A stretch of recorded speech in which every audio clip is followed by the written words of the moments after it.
they thought he was just a poor cleaner until his billionaire father arrived in a Rolls-Royce.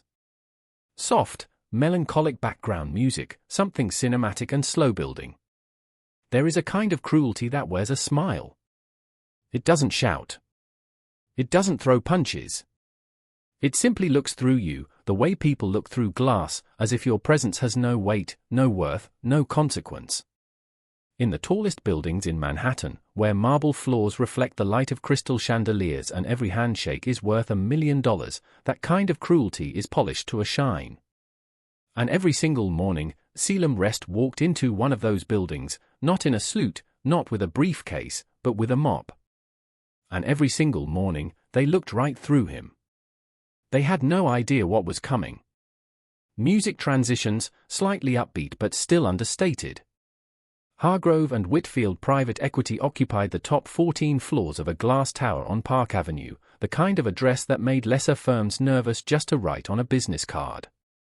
Inside, everything was curated. The art on the walls was intentional. The silence in the elevator was deliberate. Even the way the receptionist smiled was calculated, warm to those who mattered, politely absent to those who did not. Dorian Wrest arrived every morning at 5:47 a.m. Not because his shift started at 6. But because he liked the building when it was quiet. Before the noise. Before the performance. He would push his cart through the lobby, nod at the overnight security guard, a broad-shouldered man named Aldrich, one of the few people in the building who nodded back, and begin his rounds. Floor by floor. Office by office. He emptied trash cans that held crumpled deal memos and half-eaten sushi. He wiped down conference tables where billion-dollar decisions had been made the night before. He polished the glass walls of corner offices where men who had never mopped a floor in their lives sat in $4,000 chairs deciding the financial fates of thousands. He did all of this quietly. Methodically. Without complaint. By the time the first employees arrived at 8, Dorian had already been there for 2 hours. He was usually on his second floor by then, pushing the cart back toward the service elevator, head slightly down, making himself small the way people who work in buildings like this learn to do. It was on one of those mornings, a Tuesday in late October, that Petra Voss arrived. Petra was a junior managing director. 34 years old. Yale undergraduate, Wharton MBA. The kind of woman who wore ambition like a second skin and had built an entire professional identity on never being impressed by anything. She stepped off the elevator on the 22nd floor, a triple-shot espresso in one hand and a leather folio in the other, and walked directly into Dorian's freshly mopped stretch of hallway. She stopped. She looked at the floor. Then at him. "Petra, cold, not breaking stride, can you not do this when people are trying to walk? Some of us have actual work to do." Caelum stepped aside without a word. He moved his wet floor sign. He gave her a path. She walked through without another glance, heels clicking across the floor he had just spent 20 minutes polishing to a mirror shine. He watched her go. Said nothing. The man behind Petra, a young analyst named Brennick Stahl, fresh from his first year at the firm, the kind of kid who laughed too loudly at things that weren't funny, paused and looked back at Caelum with a smirk. "Brennick, don't take it personally, man. She talks to the partners like that too." He laughed at his own joke and followed her down the hall. Caelum looked at the floor.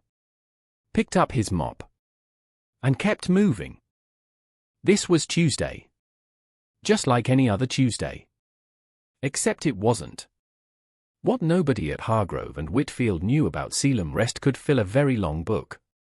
They didn't know that he had graduated summa cum laude from Princeton with a degree in economics at the age of 20.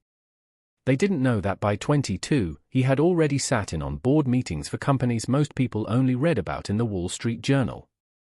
They didn't know that the man mopping their floors had grown up in a 5-story colonial estate in Greenwich, Connecticut, that his childhood bedroom was larger than most Manhattan studio apartments, that he had attended black-tie charity galas before he was old enough to drive. And they certainly didn't know who his father was. Dorian Wrest had not appeared on a Forbes list in 6 years, not because his wealth had diminished, but because he had specifically, deliberately removed himself from public view. He valued privacy the way most billionaires valued publicity. His name was not on buildings. His face was not at charity dinners. His company, Wrest Capital Group, operated from a nondescript office campus in Westchester, ran quietly, powerfully, and with a discipline that most Wall Street firms could only dream about. $14.7 billion. 32 states. Real estate. Defense contracting. Clean energy. Agricultural infrastructure. And one heir. One son who, at this very moment, was pushing a mop cart into a service elevator on the 23rd floor of a rival firm because his father had told him to. Music pauses briefly, for wait. 3 years earlier, Dorian Wrest had sat across from his son in the study of the Greenwich estate, a room lined with first-edition books and the kind of silence that only old money can buy, and he had said something Caelum had not expected. Dorian, measured, without apology, I built this from $60,000 and a rented office in Newark. I made every mistake possible. I bled for this. And when I hand it to you, and I will hand it to you, I need to know you understand what it cost. Not what it's worth. What it cost. Caelum, Dad, I've been in every boardroom you've. Dorian, sitting beside me doesn't count. Watching is not the same as living. I want you to go out there, not as a rest, not with a safety net, not with a phone call you can make when it gets hard, and I want you to survive. Like the people who work for us survive. Like the people our decisions affect survive. Narrator, Caelum had been quiet for a long moment. Caelum, for how long? Dorian, until I say. Music resumes, quiet, purposeful. Narrator, so he went. He left Greenwich. He left the estate. He left the credit cards and the cars and the name that opened every door in New York City without knocking. He rented a studio apartment in Astoria, Queens, 540 square feet, a radiator that clanged through the night, and a neighbor who played reggaeton until 2 in the morning. He applied for jobs with a fabricated resume under a simplified version of his name. Caelum Wrest became Cal Wren on paper. And Cal Wren got a job at a commercial cleaning company that contracted with Hargrove and Whitfield. He started at $6.42 an hour above minimum wage. He bought his groceries at the discount supermarket 2 blocks from his apartment. He learned to stretch a rotisserie chicken across 3 meals. He learned what it felt like to check your bank balance before deciding whether to take the subway or walk. He learned what ordinary felt like. And it changed him.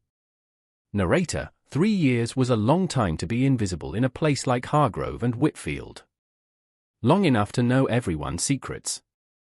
Long enough to understand the real power structure of a firm, not the org chart on the website, but the actual architecture of who feared whom, who owed whom, and whose career depended on whose goodwill. Caelum knew that Reginald Hopp, senior managing partner, the man whose name appeared on the firm's letterhead, arrived every morning smelling faintly of bourbon and spent his first hour recovering, not working. He knew that Petra Voss was brilliant, genuinely, frighteningly brilliant, but that she had been passed over for full partner twice because the men above her found her threatening and had quietly shifted credit for her deals to others. He knew that Brennick Stall, the laughing analyst who'd made the joke in the hallway, had fabricated portions of his employment history and was terrified every day that someone would find out. He knew that the firm was in trouble. Not tabloid trouble. Not the kind of trouble you read about in page 6. The deep, internal kind, the kind that lives in balance sheets and gets discussed only in closed rooms with the lights low. He had heard things. People talk freely around janitors. They always do. It's one of the most reliable things about the powerful, they stop seeing you, so they stop worrying about what you hear. Narrator, on a Thursday morning 3 weeks before the Tuesday that would change everything, Caelum was cleaning the glass-walled conference room on the 27th floor, the partner's only floor, the one with the better carpet and the private espresso machine, when he overheard a conversation that confirmed what he'd suspected for months. Reginald Hopp and the firm's CFO, a thin, nervous man named Stockton Bryce, were standing just outside the door. Reginald, low, controlled panic. The Beaumont deal is dead. Castellan Group pulled their LOI this morning. Stockton, Reginald, if Beaumont falls through, we don't have anything to replace it. The Meridian Fund is already underwater, we cannot. Reginald, I know what we cannot do, Stockton. What I need from you is what we can do. Silence. Stockton, we need outside capital. Someone with the kind of liquidity that doesn't flinch at 9 figures. And we need them to believe we're worth backing. Reginald, quietly, there's one name. Dorian Wrest. Beat. Stockton, Wrest Capital? He doesn't take meetings. He hasn't done a public deal in years. Reginald, I know. But if anyone can get to him, we need to find them. Narrator, Caelum, standing just inside the conference room with a window cleaning cloth in his hand, kept his face completely still. He kept wiping the glass. And said absolutely nothing. Music, intimate, quiet. Just underscore. Narrator, that evening, in his apartment in Astoria, Caelum sat on the edge of his bed and called his father. It was 9:14 p.m. His dinner, leftover pasta, the second night, sat half-eaten on the counter. The phone rang twice. Dorian, Caelum. Caelum, Dad. A pause, the kind between people who know each other too well for small talk. Caelum, how are you feeling? Dorian, functional. The new medication is helping the tremors.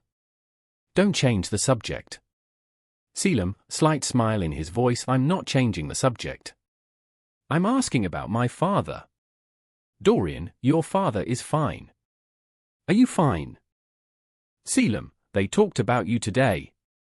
At the firm. Beat. Dorian, Hargrove and Whitfield.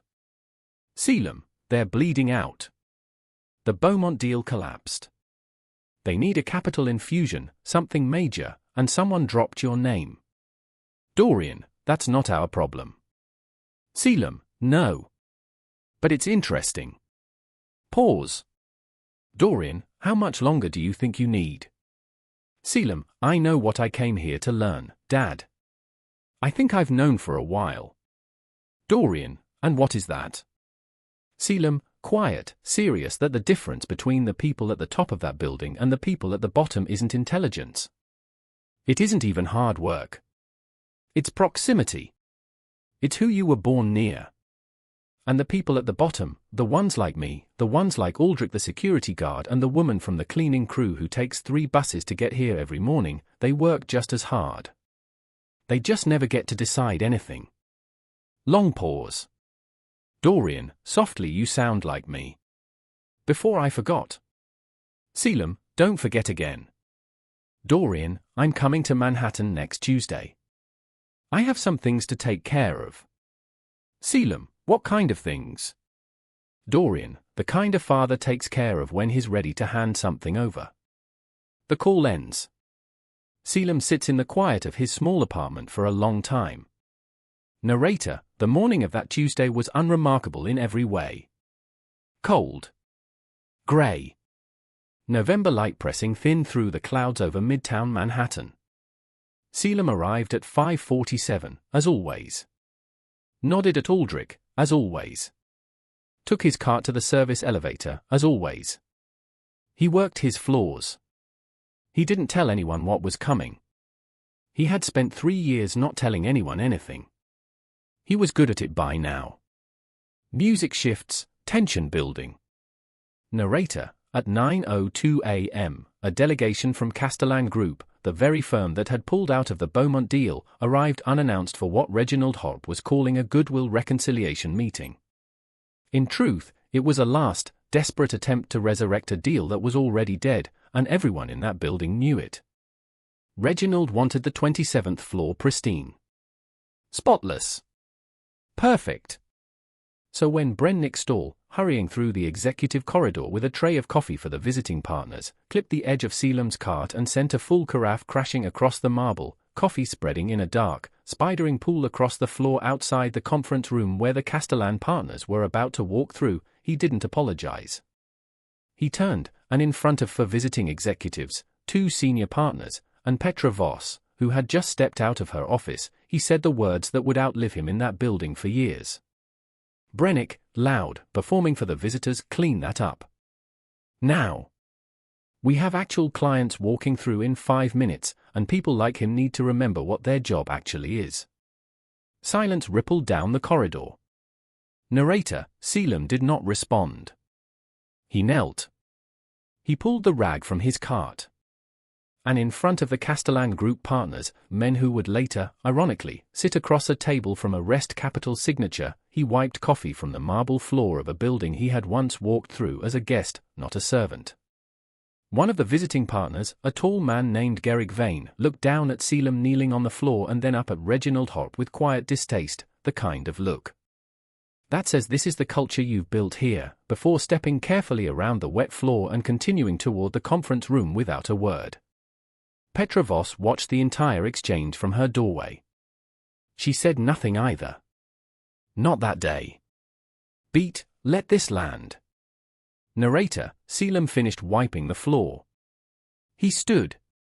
He looked at Brennick, not with anger, not with anything performative, just a long, level look that made the younger man shift uncomfortably and glance away first. Then Caelum took his cart and walked to the service elevator. He did not go back to the 27th floor. He went down to the basement supply closet, a narrow, windowless room that smelled of bleach and old mop water, and he closed the door behind him. Music drops to near silence. Narrator, he sat down on an overturned bucket. Pulled off his work gloves, one finger at a time. Looked at his own hands, hands that had once signed off on a $40 million acquisition at 22 years old, hands that now smelled permanently of industrial cleaner no matter how many times he washed them. He took out his phone. He scrolled to his father's contact. His thumb hovered over the call button. He almost pressed it.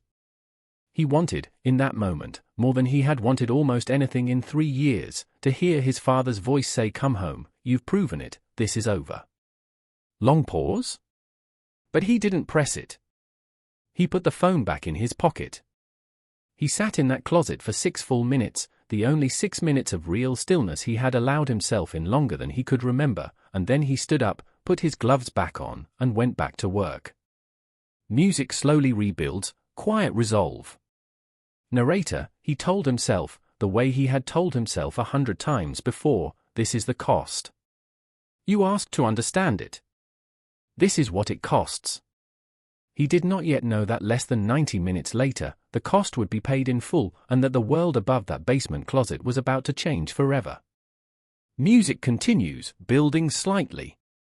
Narrator, at 9:23 a.m., the lobby of Hargrove and Whitfield received a visitor. The ghost black Rolls-Royce Cullinan pulled to the curb on Park Avenue with the quiet authority of a vehicle that has never once needed to announce itself. No logos. No plates beyond the standard registration. Just black paint so deep it seemed to absorb the grey morning around it. The driver stepped out first and opened the rear door. Dorian Wrest stepped onto the sidewalk.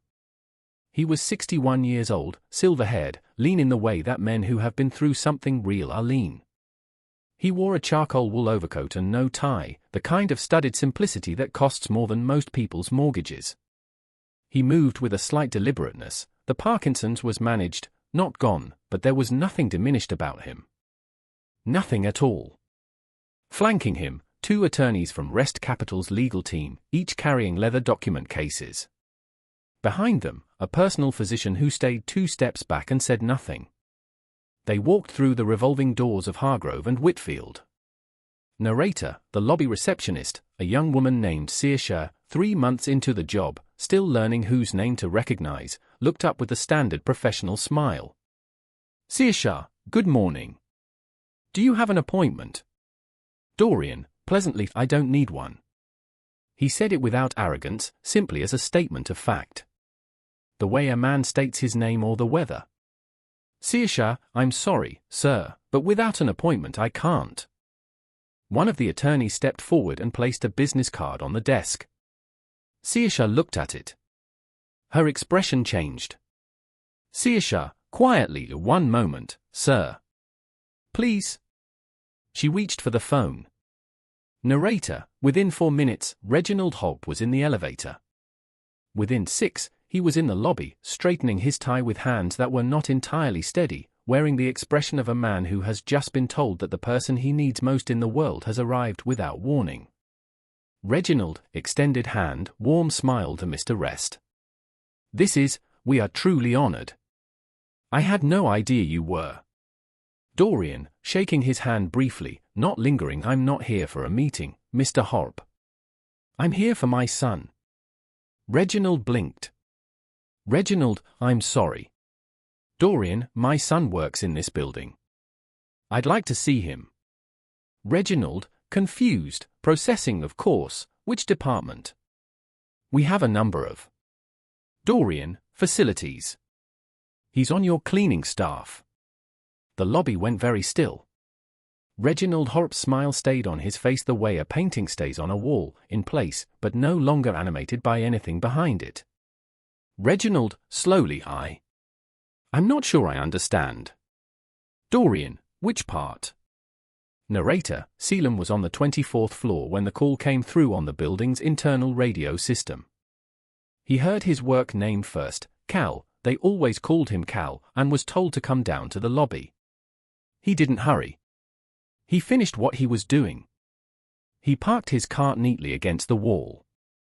He rode the service elevator down, then walked through the back corridor and emerged into the lobby through the staff entrance, the one that opened beside the security desk, the one the partners never used. He came around the corner. And there was his father. Standing in the center of the Hargrove and Whitfield lobby, in his charcoal overcoat, with his silver hair and his quiet authority, surrounded by lawyers and a gathering ring of silently horrified executives, including Reginald Horp, who had gone a shade of white that made him look like the marble floor behind him. Caelum stopped. He looked at his father. His father looked at him. Dorian, simply hello, son. Caelum, Dad. He crossed the lobby, in his uniform, with his work gloves tucked into his belt, under the chandelier of one of Manhattan's most prestigious private equity firms, and embraced his father. Nobody in that lobby breathed. Narrator, it took approximately 11 seconds for the reality to cascade through the building. Not because an announcement was made. Not because anyone explained. But because one of the attorneys, the senior one, a composed woman named Theodoline, who had worked for Wrest Capital for 16 years, opened her leather case and placed a document on the reception desk. Just one. Face up.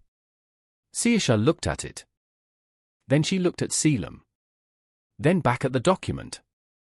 The document was a preliminary letter of intent, not a full term sheet, not a signed agreement, but the kind of single-page document that precedes one. It bore the letterhead of Wrest Capital Group. It named Hargrove and Whitfield as a prospective investment target. And in the signature block at the bottom, it listed the authorized signatory. Caelum Dorian Wrest. Chief Executive Designate, Wrest Capital Group. Music holds. Narrator, word moved through that building the way cold moves through a cracked window. By the time Reginald Horp guided Dorian Wrest and Caelum toward the partners' elevator, the good elevator, the one with the wood paneling and the gold fixtures, people had begun appearing in doorways. Petra Voss emerged from a glass-walled office on the 22nd floor and saw Caelum step out of the elevator, still in his work uniform, flanked by 2 attorneys and followed by his father, with Reginald Horp walking just slightly behind them all, no longer leading. She recognized Dorian Wrest immediately. She had written her Wharton thesis on Wrest Capital's restructuring of a mid-Atlantic energy corridor in 2009. She stood in the hallway and said nothing. Not one word. Brennick Stall nearly walked into a glass wall. Stockton Bryce, the CFO who had whispered that desperate conversation outside the conference room 3 weeks ago, actually took a small step backward when the elevator doors opened and he saw who was inside. Caelum looked at each of them. He didn't smile. He didn't perform satisfaction. He simply looked, the way a person looks at something they have been studying for a long time. Narrator, in the 43rd floor boardroom, the partners' room, the one with the long mahogany table and the skyline view that made Manhattan look like a circuit board, Dorian Wrest sat at the head of the table and took off his overcoat. Caelum sat beside him. Still in his uniform. He had not changed. He had not been asked to. He had not offered. Reginald Hopp sat across from them. Stockton Bryce beside him. 2 other senior partners had slipped into chairs and were doing their best to appear calm. Dorian, looking around the room slowly. My son has worked in this building for 3 years. No one responded. Dorian, in that time, I'm told he has been spoken to as though he were invisible. Dismissed. Mocked, once, apparently, quite publicly, by someone in this room, less than 2 hours ago, in front of clients, while my son knelt on this floor and cleaned up a mess that was not his to clean. Brennick Stall, sitting near the end of the table, went rigid. He had not expected this morning's incident to reach this room so quickly. He did not yet understand that Petra Voss had quietly relayed every detail to Dorian's attorneys the moment she learned who Caelum truly was. Reginald shifted. He knew exactly which incident Dorian meant. Caelum had told his father everything, over the course of their Tuesday night calls. Not in anger. Just in report. The way a person recounts what they observed. Dorian, I want to ask you all a question. And I want you to take it seriously. He looked at each of them. Dorian, why did you treat him that way? Silence. Reginald, carefully, Mr. Wrest, I can only speak for myself, and I want to assure you that. Dorian, I'm not asking for an assurance. I'm asking for an answer. Why? Longer silence. Petra, from the doorway, she had not been invited, but she had come anyway, and no one had told her to leave because he was wearing the wrong uniform. Everyone looked at her. Petra, that's the honest answer.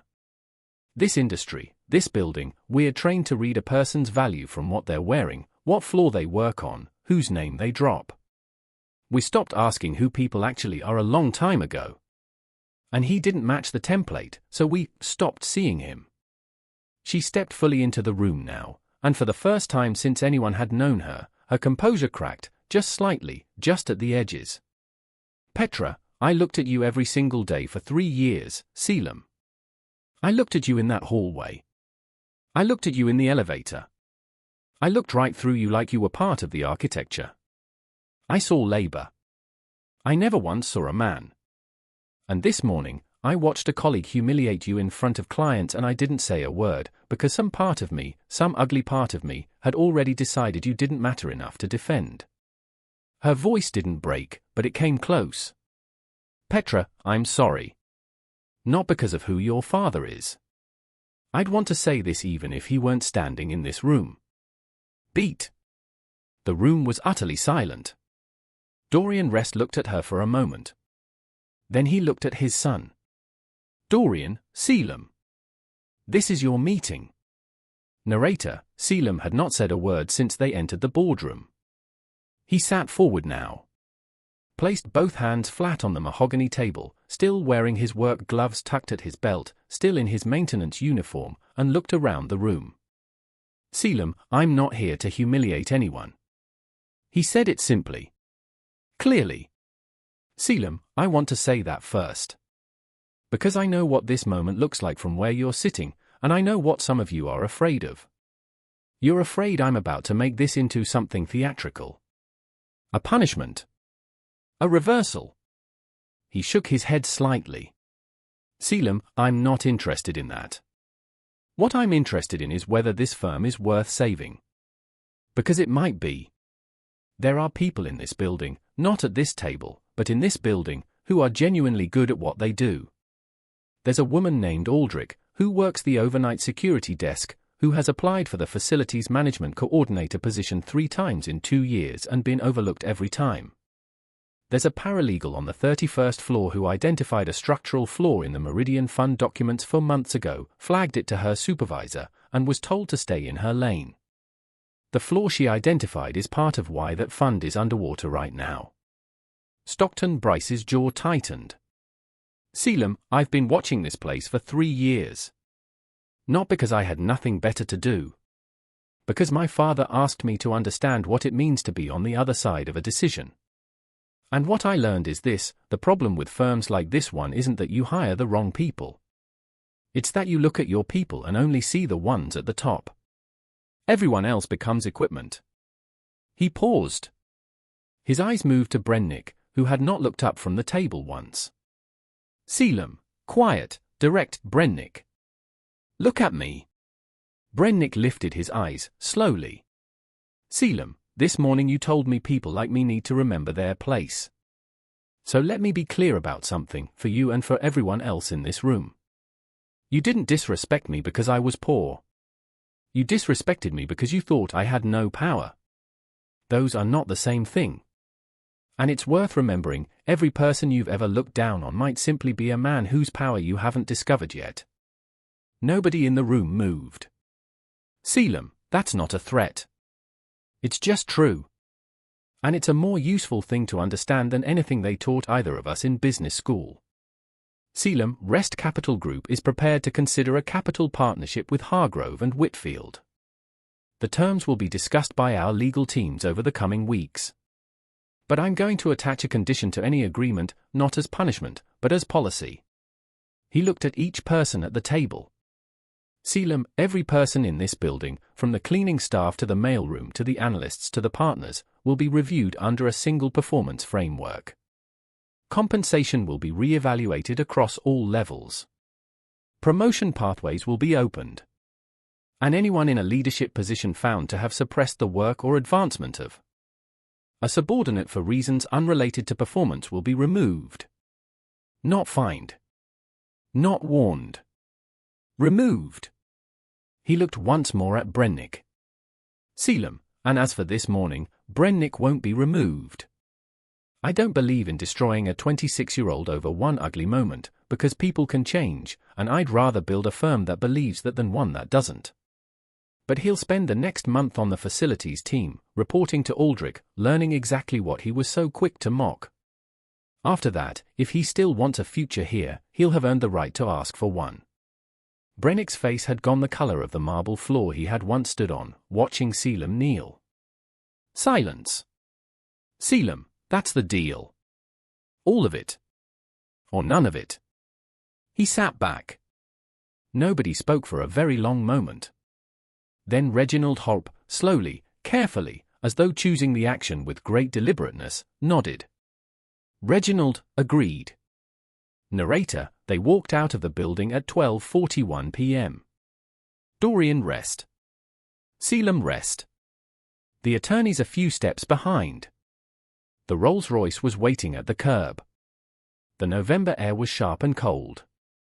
Caelum stopped on the sidewalk and looked up at the building for a moment, this glass tower he had entered through a service entrance 5 days a week for 3 years. He looked at it the way you look at a place you know you are seeing for the last time as the person you were.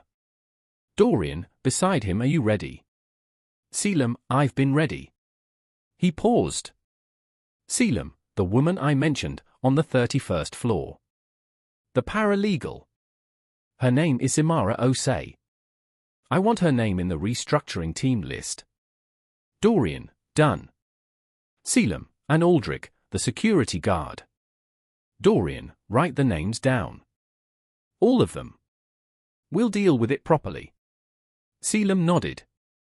He looked at his father, this man who had built $14 billion from a rented office in Newark, who was battling an illness with the same quiet discipline he brought to everything, who had sent his only son to mop floors not out of cruelty but out of the deepest kind of love, the kind that refuses to let you be unprepared for what you are going to inherit.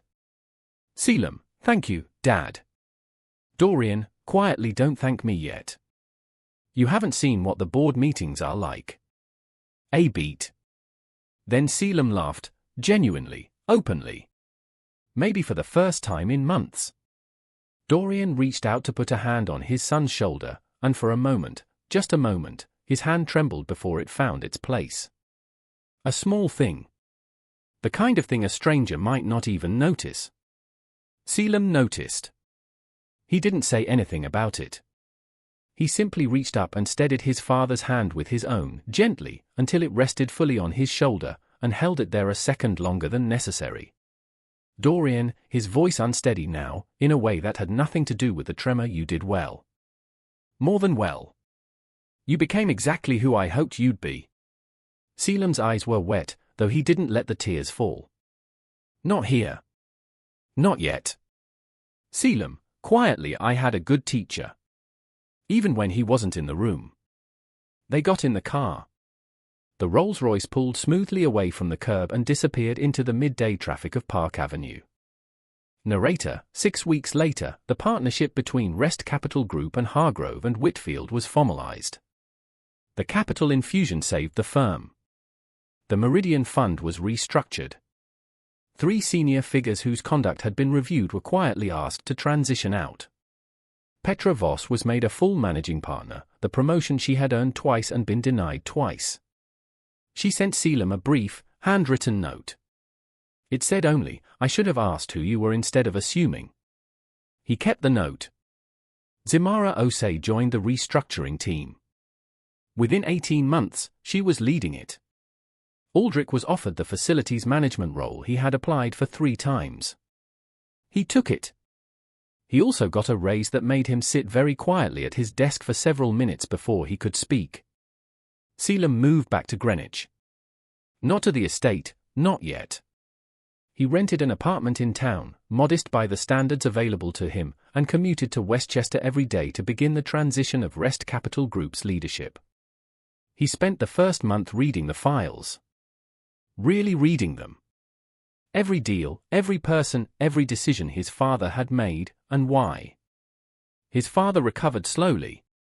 Not fully, the Parkinson's does not go backward, but with enough stability to sit across from his son once a week in that study lined with first edition books and talk about the work ahead. And sometimes Caelum would drive himself, alone, into Queens on a Saturday morning, not for any particular reason, just to walk those streets again, to buy coffee at the deli on the corner, to remember the weight of ordinary. He never wanted to forget that. His father had been right, not about everything, but about the one thing that mattered most. You cannot run an empire if you do not understand what it costs the people who keep it standing. Music holds, then fades slowly. Narrator, final. They thought he was just a cleaner. They saw a uniform and stopped there. They never asked what was underneath, what he had learned, what he had endured, what he was quietly becoming. And that, in the end, was the most expensive mistake they ever made.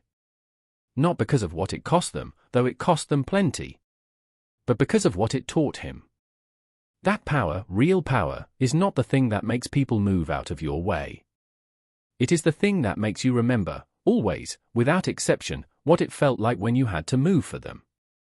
Music fades to silence.